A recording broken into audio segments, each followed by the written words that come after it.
What's going on, ladies and gents? Robert Sykes, KetoSavage.com. Crystal Sykes, LadySavage.com.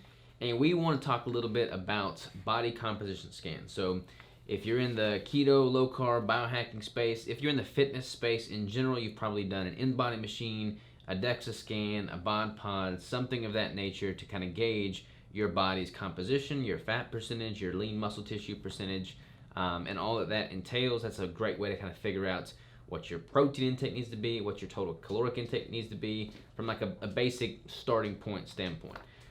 That said, when you're in a fat loss phase, it makes sense and it stands to reason that you want to track your body composition to ensure that it's moving in the right direction. And when you're in a building phase, focused on building as much lean tissue as possible, it stands to reason that you would want to track that composition scan and see an increase in lean tissue as well.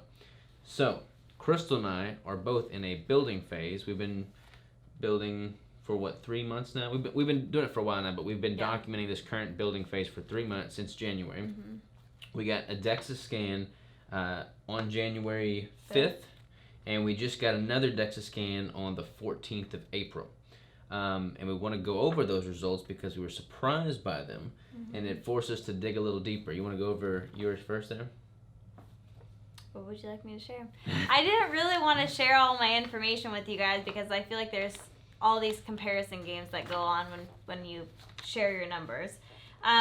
So what has really gotten me, I guess, flustered is that it says that my lean mass is going down. And to me, I'm like, all of these things that I'm doing and seeing in my fitness endeavors, all of it is saying that everything is getting better. I'm getting stronger. I'm getting all of these things. But the documents of this scan say that I'm losing my lean mass, which is just really frustrating.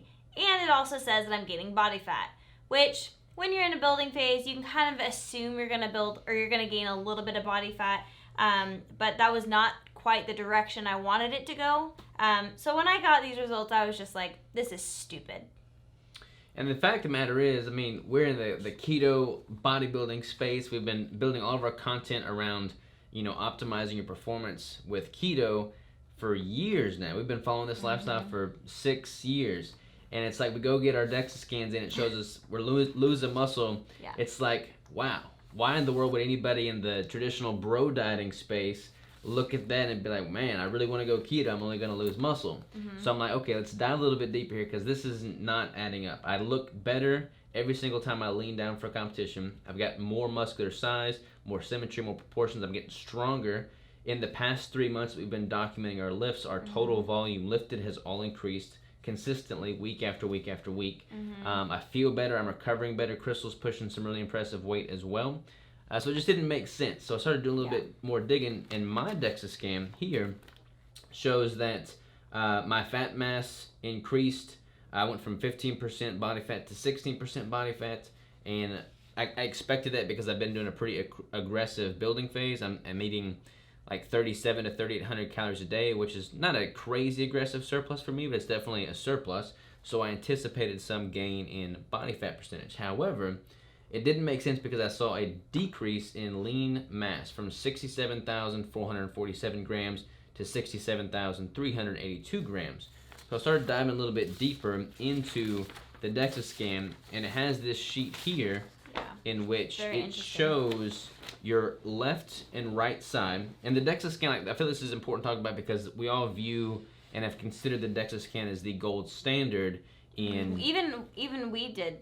Yeah. Like, we totally thought it was, like, the greatest. Yeah. I mean, it's like you go to the hospital, you have this fancy equipment that's getting you all scanned out. It's like, man, this is big time. It must be super accurate.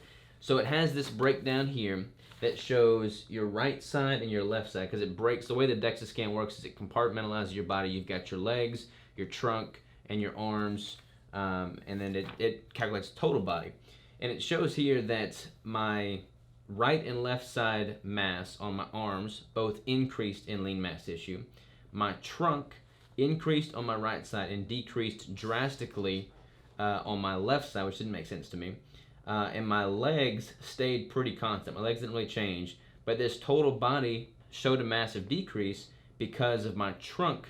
It showed that I lost like 500 grams in my trunk. which didn't make sense. Yeah. So I started doing some digging, and yours is pretty similar. Yeah, mine is really off. Like my right arm says that it lost. My left arm says that it gained pretty significantly.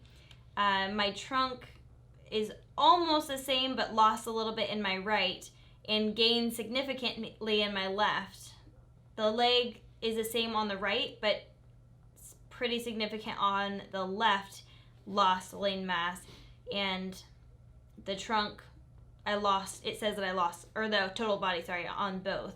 But it's just really interesting. And then we actually have older dates as well, and you can see every single time you go in there, it's like gained, lost, gained, lost, gained, lost by like hundreds of grams every single time you go in there. So yeah, so I started doing some research on the DEXA scan, the validity of the DEXA scan, what all that showcases, and consistently I found that of all the different body parts that it compartmentalizes, the trunk section often has the most disparity and is just often the least accurate. So that would explain the massive shifts in the trunk section, whereas everything else was more or less, pretty consistent. So that kind of raised a red flag there. Then I found this research paper by the journal Nature, and the title of it is Changes in DEXA-Derived Lean Mass and MRI-Derived Cross-Sectional Area of the Thigh Are Modestly Associated. So I'm not one to, I'm not a scientist by trade, so I don't do just a ton of research studies and read all the journals, but I started to dive into this. And basically what they're doing here is they wanted to compare male and female subjects to see the thigh mass, the thigh lean tissue, and compare to see what the accuracy is associated between the MRI scan and that of a DEXA scan. So I've highlighted a few key points here. I'm just going to read these out to you. The purpose of this study was to determine the accuracy of the DEXA at detecting changes in lean mass using MRI-derived MV as a reference standard. 10 male and 16 female subjects, 29.2 plus or minus 9.5 years, underwent DEXA and MRI scans before and after a 10-week resistance training intervention. DEXA thigh lean mass was compared to the MRI. Mid-thigh and percent change in size was compared between the MRI and the DEXA. And then they have bland Altman plots revealed the amount of random error increased as the magnitude of change from the baseline increased. So it sounds like a little bit of jargon. Let me kind of go over this in greater detail for you here. To my next highlighted page. It's kind of hot in here. All right, results. So there was a strong positive correlation between whole thigh MRI and DEXA-derived measures at baseline. So basically what that's saying, if you go and you get an MRI scan, most people don't do MRI scans for body composition because they're super expensive, whereas the DEXA is much cheaper. And a lot more radiation. There's like a lot more everything that goes into MRI. Yeah, but it basically at baseline. So if you went in, you got your initial MRI scan, you got your initial DEXA scan, they're pretty well closely correlated. However, there was only modest positive correlation of the percent change calculated over time between two respective techniques. So basically what that's saying is as changes are occurring over time, there's not that much correlation between the DEXA scan and the MRI. Examination of individual cases demonstrated that only 46% of scans agreed within 3%.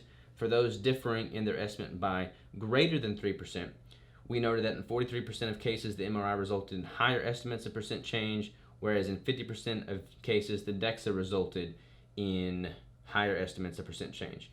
Further, for those differing in their estimates by greater than 3%, 5 cases displayed hypertrophy via MRI but atrophy via the DEXA, while 7 cases displayed hypertrophy via the DEXA but atrophy via the MRI.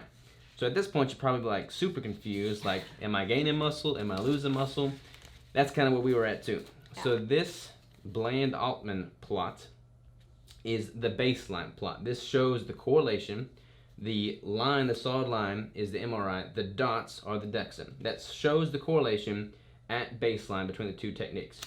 Now, this second graph shows the muscle size change between the two techniques. So you see quite a lot less correlation between the MRI and the DEXA.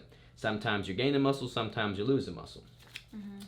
So to summarize what their final findings were, the measurement of lean mass in thigh region via DEXA was highly correlated to MRI-derived MV values, as has been seen in previous cross-sectional studies. However, DEXA was unable to accurately detect change in lean mass in response to resistance training, which was frustrating for us to hear because that's why we're doing these DEXA scans in the first place, because we have the resistance training as the stimuli that we're trying to incorporate into our day-to-day lifestyle to elicit a response. So, what do you think about all that so far? I mean, it's frustrating because there's not like an accurate way of measuring. And so we've already put a lot of emphasis into taking measurements, taking photos, measuring how much strength you have. I think that's a important reason of like knowing how much volume you're lifting, or what a new PR is or something. So it makes me want to just dive into that more and really start kind of writing those things down, and rather than relying so heavily on some sort of technology to tell me what my body fat percentage is and what my lean mass is and things like that. So for me, the summary is, use a DEXA, use an in-body, use your bathroom scale even to get a point in time baseline metric that you can use to kind of get some momentum going and figure out where you're starting at. But then going forward, continue to use those on a yearly basis or something like that. But if you're going to the DEXA scan every 3 months like we were, trying to detect a change in lean mass gain, you're not going to really see what you want to see. Yeah. You may see what you want to see, you may not, but it doesn't mean it's accurate. So for me, if the primary goal is to gain more lean tissue, which is a slow process in and of itself. Especially for like a natural athlete, it takes a long time to build lean mass. Takes a very long time. But if you're tracking your overall total volume lifted, your lifts are all going up, you're implementing some progressive overload, you can look in the mirror and see positive changes, you can go back and look at pictures and see positive changes, your measurements are all moving in the right direction, then you can rest assured, regardless of what the DEXA says at a point in time, that you're making progress. When you're doing a cut, it's going to be much more drastic changes that you're seeing on a weekly, monthly basis, because losing body fat's much more visually apparent than gaining lean tissue. So that would be my 2 cents on the DEXA scan. Again, I wanted to make this video because it kind of baffled us, and here we are, coaches in the space. We're constantly tweaking and testing things, and I know a lot of people, put the DEXA scan on a pedestal, and it can be very discouraging to go in and not see the numbers that you want to see. So recognize that, put more faith in what you're moving in the gym, and able to visually see in pictures and measurements and things of that nature to know that you're moving closer towards your goal. Yep. And I think, as Robert was saying, that go get an in-body or a DEXA or something like that. I can compare mine now to what it was 4 or 5 years ago, and there's a huge difference. But what you're not going to see is like the month by month differences. So don't be afraid to go get a DEXA scan or an in-body or whatever, but just don't put a ton of weight into it, and let there go a longer period of time before you try to go back and compare. Boom. That's all we can say about that. That's all, folks. We'll see you next time. We're still doing a building phase. We're still going to put on some muscle. We're still document that process. Still all my lifts have gone up. So I put a heck of a lot more emphasis in that than what the piece of paper shows me. See y'all next time.